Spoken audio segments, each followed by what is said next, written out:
자, 오늘은 그 사사기를 한번 공부를 해보도록 하겠습니다. 사사기의 전체 문학적 구조를 또 이해하고, 그 다음에 거룩한 전쟁 신학적 관점으로 사사기의 핵심 메시지가 무엇인지 함께 공부하는 시간을 갖도록 하겠습니다.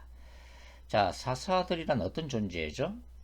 여호수아가 이끄는 가나안 정복 전쟁, 거룩한 전쟁, 이 어느 정도 마무리되고 그 다음에 이스라엘 내에 그 왕정 시대가 시작되기 그 중간 기간, 그 과도기적 기간에 이스라엘 각 지파를 대표하면서 이끌었던 재판관을 사사들이라고 합니다. 그러나 사실은 이제 사사들의 주요 기능은 사사 드보라를 제외하고는 어떤 기능들을 가지고 있었죠? 그렇죠. 바로 군사적 지도자로서의 기능을 주로 수행했던 사람들이 바로 사사들이었다. 그렇게 우리가 이해하면 되겠습니다. 사사기는 전체 문학적인 구조가 그 두 개의 서론을 가지고 있고, 그 다음에 갤론도 두 파트로 이제 구성이 되어 있습니다. 그리고 중간에 본론이 위치하고 있죠. 먼저 두 개의 서론은 서론 1과 서론 2로 이제 나눌 수가 있는데, 첫 번째 서론은 사사기 1장 1절부터 시작해서 사사기 1장 1절에 어떻게 시작돼요? 한번 읽어보도록 하겠습니다. 여호수아가 죽은 후에 이스라엘 자손이 여호와께 여쭈어 이르되 우리 가운데 누가 먼저 올라가서 가나안 족속과 싸우리까로 이제 시작되어서 2장 5절까지 끝이 나고 있습니다. 2장 5절 말씀이 뭐죠? 그러므로 그곳을 이름하여 보김이라 하고 그들이 거기서 여호와께 제사를 드렸더라. 그리고 두 번째 파트는 2장 6절부터 시작되겠죠. 전에 여호수아가 백성을 보내매 이스라엘 자손이 각기 그들의 기업으로 가서 땅을 차지하였고 로부터 시작되어서 3장 몇 절에서 끝나죠? 3장 6절 말씀에서 끝나고 있죠. 그들의 딸들을 맞아 아내로 맞으며 자기 딸들을 그들의 아들들에게 주고 또 그들의 신들을 섬겼더라. 그 다음에 이제 중심부로 진입을 하고 있죠. 본론으로 바로 이제 사사 온열부터 시작되는 3장 7절부터 이제 사사들이 한 명씩 소개되고 있습니다. 자, 두 개의 서론의 그 공통점 뭐냐면 여호수아의 죽음을 중심으로 해서 기록이 되어지고 있다는 점이죠. 바로 1장 1절 다시 한번 읽어볼게요. 여호수아가 죽은 후에 이렇게 시작되죠. 그 다음에 2장 8절은 2장 8절은 뭐라 기록하고 있어요? 여호와의 종 눈의 아들 여호수아가 110세의 죽음에, 그러니까 여호수아가 죽은 이후 왕정 시대까지 대략 350년 동안 또 뭐 400년 정도 사사 시대가 펼쳐지고 있음을 보여주고 있습니다. 자, 사사기 전체는 가나안 땅에 정착한 그 이스라엘 공동체가 뭐죠? 야훼의 거룩한 전쟁에 실패했음을 고발하고 있습니다. 그러니까 이스라엘 공동체에 뭐라고 표현할 수가 있나요? 가나안화라고 하는 그 영적이고 또 도덕적인 타락상을 이렇게 비판하고 있는 거죠. 사사기 1장 1절부터 2장 5절까지의 그 서론, 첫 번째 서론은 여호수아의 죽음 이후 유다 지파에 의해서 거룩한 전쟁이 순조롭게 시작되고 있음을 보여주지만 1장 1절부터 2절이죠. 그러나 뭘 얘기하고 있어요? 사사기 기자는 각 지파가 이 가나안 족속을 완전히 쫓아내지 못했음을 기록을 하고 있죠. 그래서 불완전한 미래를 암시하고 있습니다. 1장 보죠. 1장 19절 보죠. 1장 19절 여호와께서 유다와 함께 계셨으므로 그가 산지 주민을 쫓아내었으나 그 다음에 골짜기의 주민들은 철병거가 있으므로 그들을 쫓아내지 못하였으며 불완전한 정복을 지금 보여주고 있죠. 그 다음에 21절 또 보겠습니다.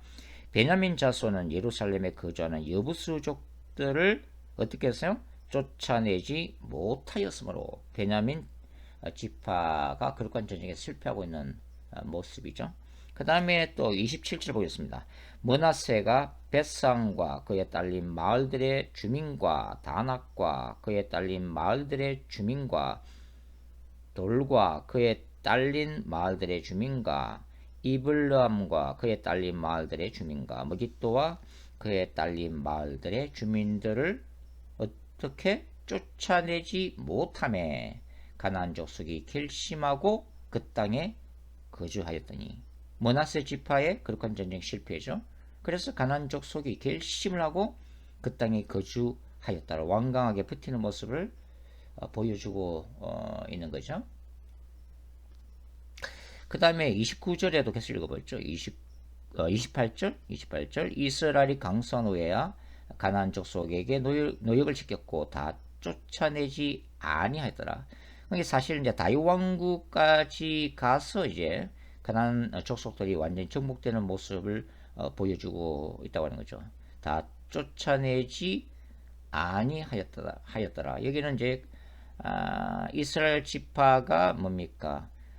자유 의지에 의해서 의도적으로 쫓아내지 아니했다. 이렇게 또 강조를 하고 있습니다. 그 다음에 29절 읽어보죠. 에브라임이 게셀에 거주하는 가나안 족속을 쫓아내지 못하며 역시 에브라임 지파의 실패, 가나안 족속이 게셀에서 그들 중에 거주하였다. 여전히 이스라엘 지파 중에 거주하는 가나안 족속의 모습을 보여주고 있죠. 그 다음에 30절 스불론은 기드론 주민과 나할롤 주민을 쫓아내지 못하였다. 기록하고 있고 그 다음에 31절에도 뭐라 되어 있어요? 아셀 지파가 역시 가나안 지파를 쫓아내지 못했다고 기록하고 있죠. 그 다음에 32절 읽어보겠습니다. 이는 그들을 쫓아내지 못함이었더라. 33절 낫달리 지파 얘기 나오죠. 역시 베세메스 주민들과 벳아낫 주민을 쫓아내지 못하였다고 되어 있죠. 그 다음에 34절 아모리 족속이 단 자손을 산지로 몰아넣고 골짜기로 내려오기를 용납하지 아니하였으며 이것은 단 지파가 그 아모리 족속에 의해서 평지로 내려오지 못하고 골짜기까지 땅을 확장하지 못하고 산지에만 머물러 있는 모습을 보여주고 있다고 하는 것입니다.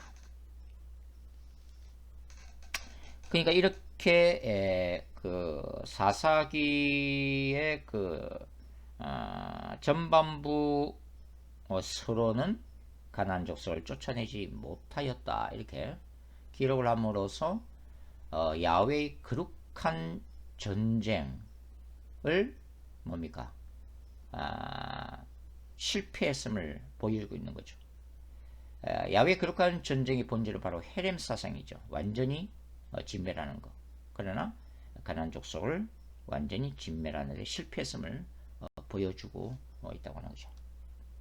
자, 결국 그 서론 1회 그 마무리 단락은 길갈을 중심으로 가나안 땅에 거룩한 전쟁을 이끌었던 그 여호와의 사자. 여호와의 사자가 처음에 어디에 등장해요? 바로 여호수아 4장과 5장에 보면은 이제 길갈을 중심으로 해서 가나안 정복 전쟁의 전초 기지로 삼고 그 다음에 예리고 전쟁 직전에 뭐가 나타나요? 바로 여호와의 천사 이스라엘의 군대 장관이 바로 이스라엘 앞에 나타나서 가나안 정복 전쟁을 여호와의 천사가 여호와의 사자가 이끌 것임을 계시하시는 장면이 나타나고 있죠.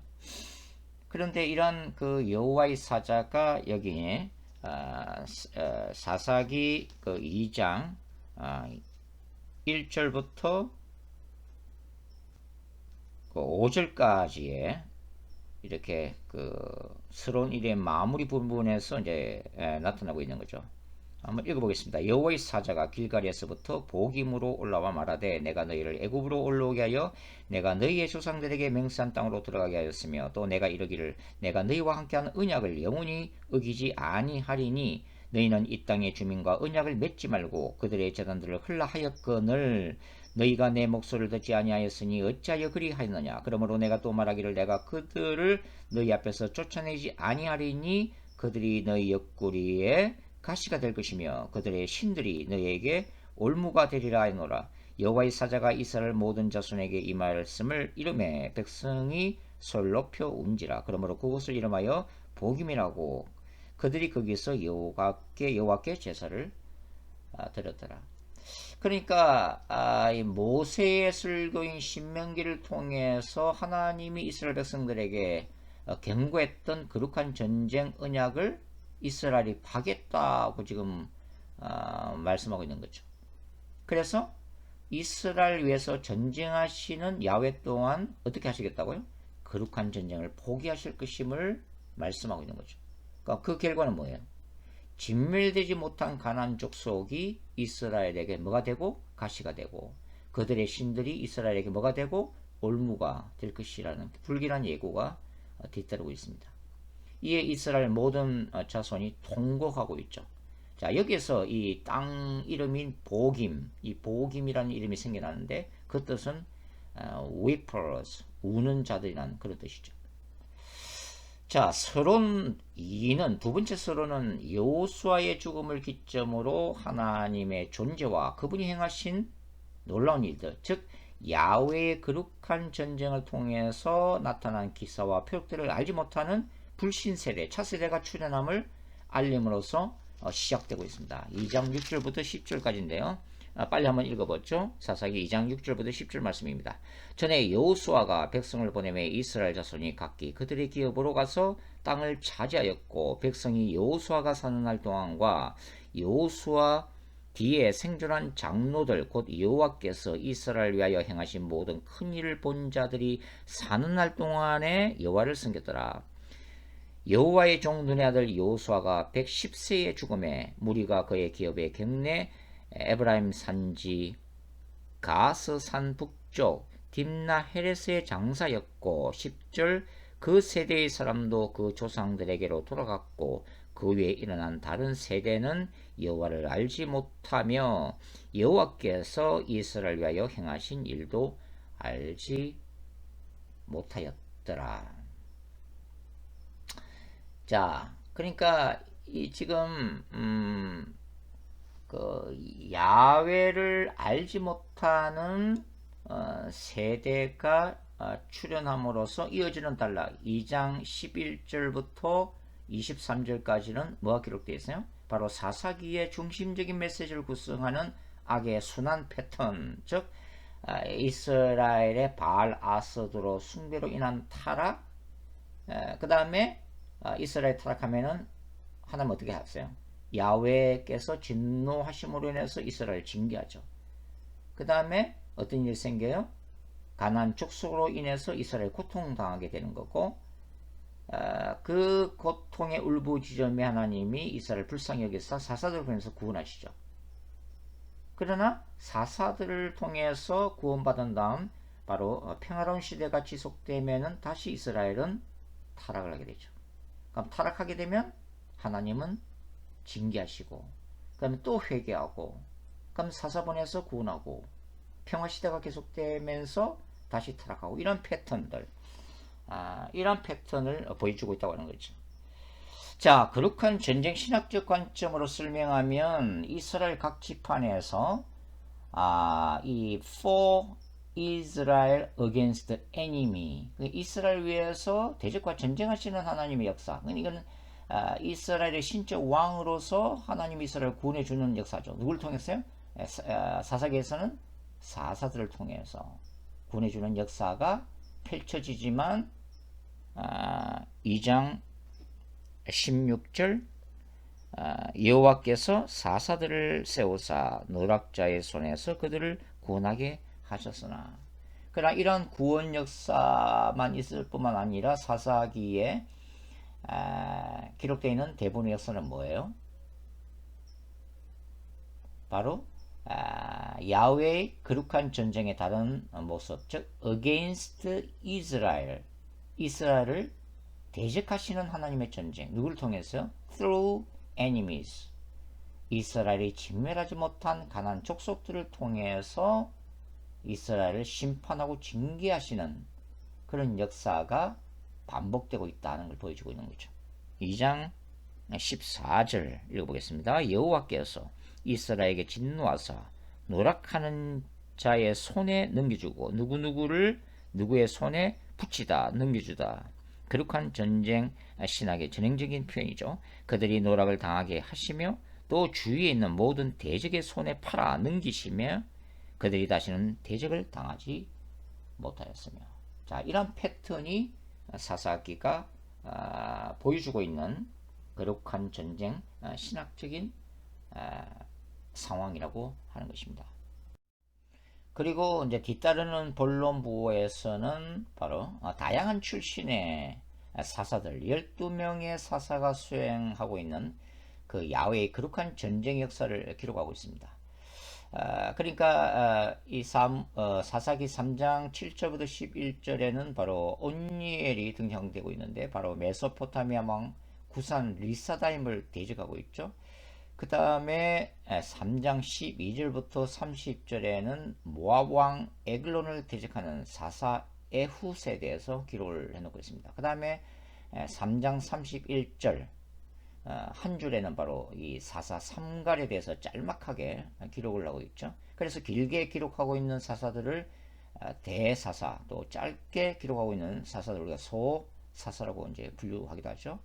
그 다음에 4장과 5장에서는 바로 여사사 드보라가 등장되어지고 있습니다. 가나안 왕 야빈을 대적하고 있죠. 그 다음에 6장, 7장, 8장에 걸쳐서는 미디안을 대적하는 그 기도원에 관해서, 그 다음에 10장 1절과 2절은 사사 돌라, 그리고 10장 3절부터 5절까지는 사사 야일, 그 다음에 10장 6절부터 12장 7절까지는 암몬을 대적한 입다에 대해서 기록을 해놓고 있습니다. 그 다음에 12장 8절부터 10절까지는 누가 기록되어 있어요? 사사 입산. 그리고 12장 11절과 12절 두 절에 걸쳐서는 사사 엘론. 그리고 12장 13절부터 15절에는 사사 압돈. 그리고 끝으로 13장, 14장, 15장, 16장에 걸쳐서 블레셋을 대적한 삼손의 이야기가 기록이 되어지고 있습니다. 자, 그러면 우리가 한번 생각해 봐야 될 게 뭐냐면 이스라엘 공동체가 야훼의 거룩한 전쟁에서 실패한 이유가 무엇인가 하는 것입니다. 세 가지 정도의 이유를 들 수가 있는데요. 첫째는 이 신명기적 역사관으로 볼 때는 이스라엘의 불순종을 들 수가 있습니다. 그러니까 이스라엘이 야훼께서 모세를 통해서 명령하신 그 거룩한 전쟁에 대한 명령에 불순종했다고 하는 거죠. 가나안 땅의 족속들은 철기 문화를 소유하고 있었습니다. 그리고 철병거를 비롯한 강력한 군사력을 소유하고 있었죠.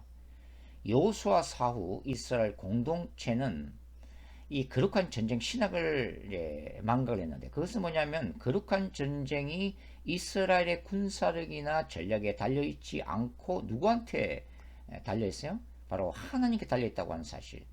전쟁은 야훼께 속해 있다는 그 사실을 망각했다고 하는 거죠. 그러니까 거룩한 전쟁은 오직 하나님의 초자연적인 능력을 통해서 승리할 수 있는 전쟁임을 이스라엘이 망각했다고 하는 것입니다. 그래서 자신들의 현실적인 무능력함과 그 두려움을 믿음으로 극복하지 못했다고 하는 거예요. 그래서 야훼의 명령에 불순종하게 됐다고 하는 것입니다. 자, 두 번째 이유는 뭐예요? 두 번째 이유는 가나안 땅 족속과의 타협 때문에 이스라엘이 실패했다는 것을 우리가 알 수가 있습니다. 그러니까 이스라엘은 원래 그 광야를 중심으로 하는 유목민이었잖아요. 그러한 이스라엘이 이제는 가나안 땅 농경 문화권으로 진입을 하게 되죠. 그래서 가나안 땅에 이제 정착하기 시작하면서 어떤 현실적인 갈등을 겪냐면 이 앞선 이 농경 기술력을 소유한 이 가나안 족속들의 도움이 필요했던 없다고 하는 거죠. 그래서 그러한 도움이 필요한 상황에서 과연 이 가나안 땅의 이 족속들과 그 모든 것들을 파괴하고 멸해야만 하는가 하는 그 진멸 전쟁에 대한 부정 의식이 커지면서 따라서 전투 의지도 급격하게 약화되었다 하는 것을 우리가 알 수가 있겠습니다. 자, 세 번째는 이 바알 종교 때문인데요. 이 바알 종교가 가지고 있는 그 치명적인 매력과 미혹 때문이죠. 그러니까 바알과 아세라 숭배 사상은 근본적으로 뭘 약속하는 거죠? 바로 기복주의를 약속하는 거죠. 이게 땅에서의 축복을 약속하는 종교 아닙니까? 그리고 이 고대 근동 세계에서 찾아볼 수 있는 왕 제사장 중심의 신권 정치가 바로 바알 종교죠. 그리고 번개와 천둥의 신이며 농경 신인 동시에 태양 신인 이 바알과 그 다음에 대지의 신이며 다산의 신이며 풍요의 신인 이 아스타롯이 뭡니까?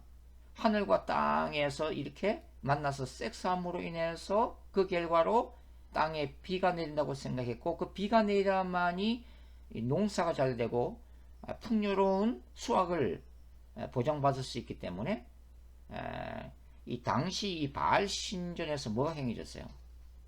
여사제와의 음란한 이 섹스가 행해졌다는 거예요. 나중에 뭐 남창까지 등장되게 되는데, 그래서 이것의 영향력을 받으면서 이스라엘 공동체가 도덕적으로 무너지면서 음란의 죄를 아주 범하게 됐다고 하는 것입니다.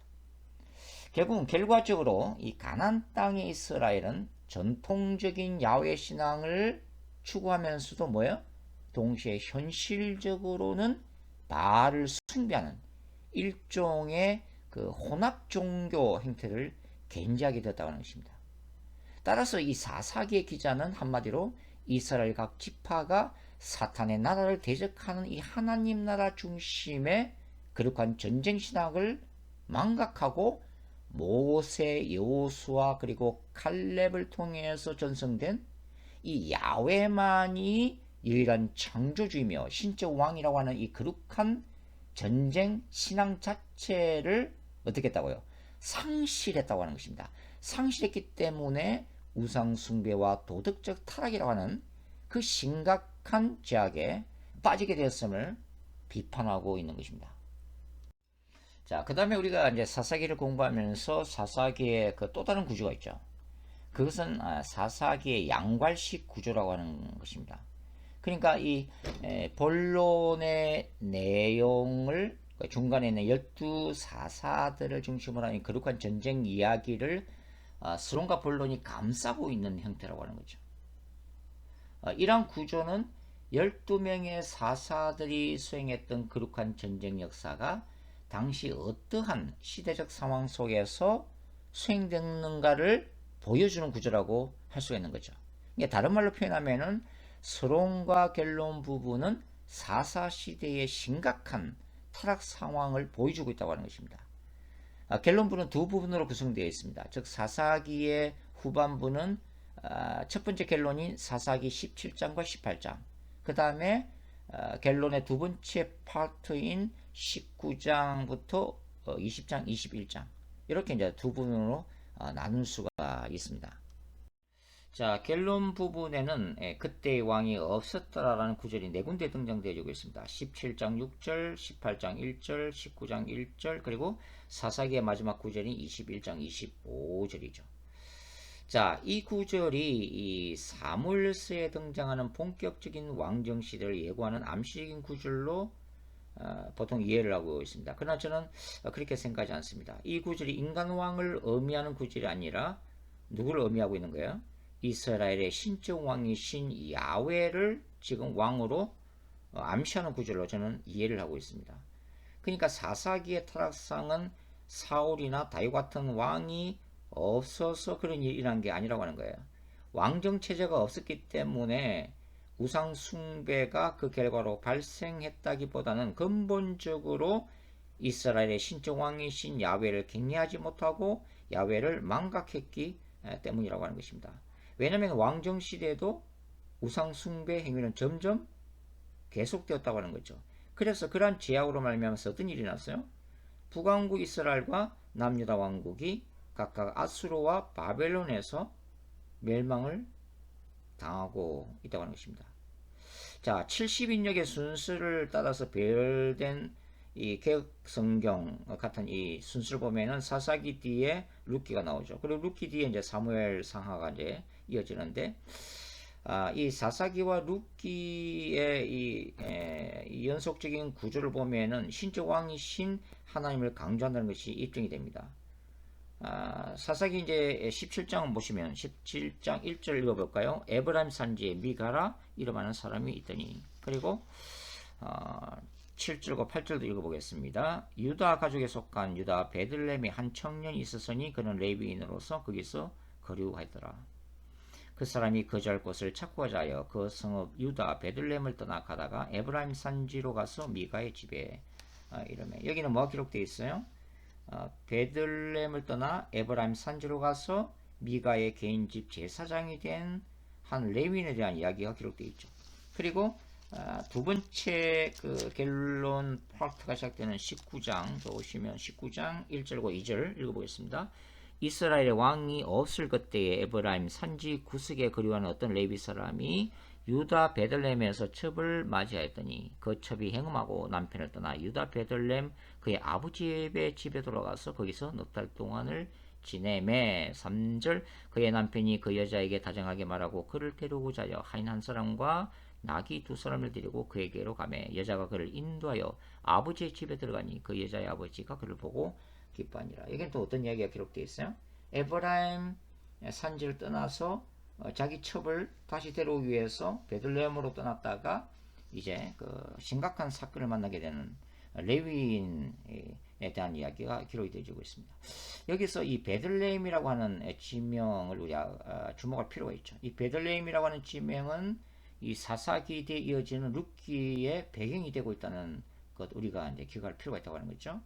룻기는 이 타락한 사사시대를 배경으로 하고 있잖아요. 그리고 이 룻기의 이 저자는 사사시대의 타락한 이스라엘 공동체와 비교되는 경건한 한 가정을 보여주고 있죠. 그게 나오미와 룻과 보아스 가정이죠. 자, 룻기 1장을 읽어보시면은 이 흉년이던 유다 베들레헴을 떠나서 이방인의 땅 모압 땅으로 이주한 나오미 가정 이야기가 소개되고 있습니다.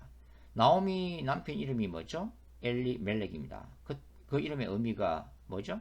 하나님은 나의 왕이라는 뜻을 가지고 있습니다. 그러니까 이스라엘의 신적 왕이신 야훼의 존재를 드러내고 있는 거죠. 근데 이 이방인의 땅인 모압 땅에서 이 나오미의 남편 엘리멜렉이 죽습니다. 그러니까 이 하나님은 나의 왕이시다라는 뜻을 가진 엘리멜렉의 죽음은 이 사사시대의 상황을 반영하고 있는데, 그러니까 신적 왕이신 야훼의 존재가 이스라엘 가운데 죽임을 당한 사사시대의 상황을 상징적으로 보여주고 있다고 하는 거죠. 그것이 바로 이제 룻기가 사사기 뒤에 이제 배치된 이유이기도 하죠. 그런데 이 룻기에서는 뭘 더 강조하고 있습니까? 베들레헴으로 다시 돌아온 나오미 가정의 이야기를 통해서 신적 왕이신 야훼를 경외하는 이 가정이 받는 기업 물을 자로서의 축복을 기록하고 있죠. 그러니까 룻과 보아스가 다윗의 조상의 반열에 세워짐으로써 이 룻기 뒤에 이어지는 사무엘 상하에 기록되어 있는 다윗 왕가의 혈통적인 근원을 소개하고 있다고 하는 것입니다. 그것이 바로 이제 사사기와 룻기가 연속되는 연속성을 보여주고 있다고 하는 거죠. 사무엘서까지. 자, 오늘은 이 사사기의 첫 번째 개관을 한번 해봤는데, 우리가 여기서 어떤 메시지를 받을 수 있을까요? 바로 우리 시대, 이 현대 시대도 사사 시대와 다름이 없다고 하는 것입니다. 바알 종교가 현대적인 의미에서 바로 돈과 섹스와 권력이라는 세 가지 요소를 가지고 있죠. 이 바알 종교는. 이 영성신학자인 리차드 포스트의 책 이름이 뭡니까? 돈, 권력, 섹스죠. 바로 인간 욕망의 본질을 다루고 있습니다. 그리고 카일 아이들만이 지은 책 중에서 거짓 신들의 전쟁이라는 책도 있죠. 이것은 이 현대인의 마음 속에서 우상으로 섬기고 있는 것들에 대해서 얘기하고 있는 그런 책인데요. 바로 이 현대인 우리 크리스천들을 비롯해서 가장 이 부딪히고 있는 부분이 뭡니까? 바로 돈이라고 불리는 이 맘모니즘, 그리고 정치 권력이든 종교 권력이든 이 종교 권력에 의해서 인간을 지배하고 또 인간을 그루밍하고 가스라이팅하고 있는 현대 교회의 어떤 타락상, 그리고 이 성적인 유혹과 타락이 넘쳐나는 이 세상 한복판에서 우리는 이 사사기를 통해서 어떤 메시지를 받는 거예요? 바로 거룩한 전쟁을 수행하고 오직 그 거룩한 전쟁이 하나님께 달려있음을 고백하고 주 예수 그리스도 안에서 성령의 능력으로 말씀으로 뭡니까? 이 시대의 사상과 이 타락한 사탄적인 문화와 싸워서 이겨야 될 그 거룩한 전쟁의 성자가 되라고 하는 그런 메시지를 받고 있는 것입니다. 자, 오늘은 여기까지 하겠습니다. 다음 시간에 또 계속해서 사사기 개관을 계속 해보도록 하겠습니다. 감사합니다.